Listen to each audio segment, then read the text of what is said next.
Muy buenas a todos. Continuamos ahora con la segunda parte de la resolución de problemas que hemos visto en el vídeo anterior y continuamos con el ejercicio número 8, que ha sido donde nos hemos quedado.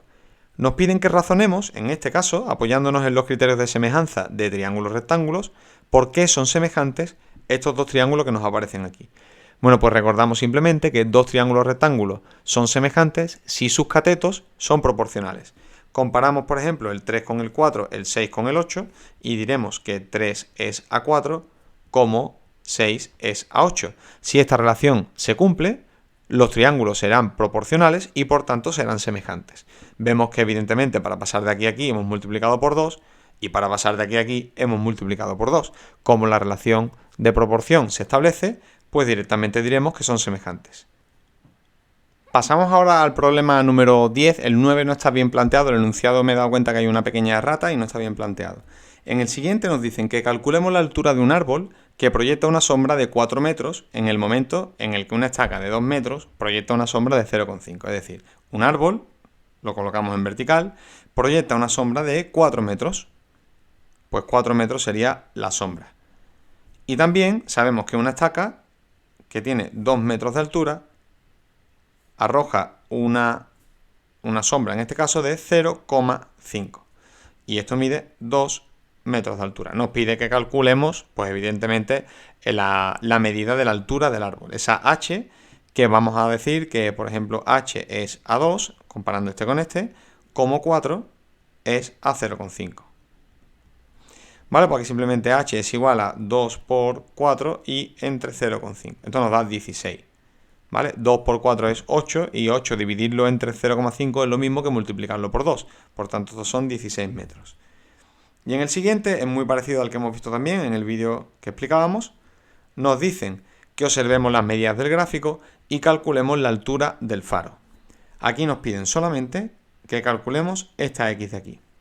Así que vamos a hacer el esquema de los triángulos que nos hacen falta. Hacemos primero el triángulo grande y un triángulo más pequeño que estaría también determinado por el árbol. Solamente voy a hacer el triángulo porque el triángulo que a mí me interesa es hasta esta altura de aquí. Solamente hasta esta altura. ¿Qué conocemos de esta altura? Pues conocemos la primera medida, que son 20, que sería solamente hasta aquí, y luego 30. Es decir, que en total, estos serían 20 y estos serían 30. Es decir, que en total tendríamos 50. También tenemos la medida x que no conocemos, que sería la altura de la torre. Y por otro lado tendríamos esta altura de aquí, parcial del árbol. Hablamos de parcial porque la altura del árbol llega hasta el suelo. Como estamos comparando con una persona que está viendo desde 1,60, pues habría que restar a los 9,6 que mide el árbol 1,60 que hay hasta el punto de vista de la persona. ¿Vale? Y esto serían en total 8. Es decir, que esto mide 8. La altura del árbol menos la altura de la persona. Pues teniendo esto ya establecido, ya sí podemos establecer la relación entre los triángulos. Podemos decir, por ejemplo, que 8 del triángulo pequeño es ax, es decir, 8 es ax, como del triángulo pequeño 20, como 20 es al lado grande, mucho ojo con esto, del lado completo, ¿vale? Al lado completo del triángulo grande, que serían 50.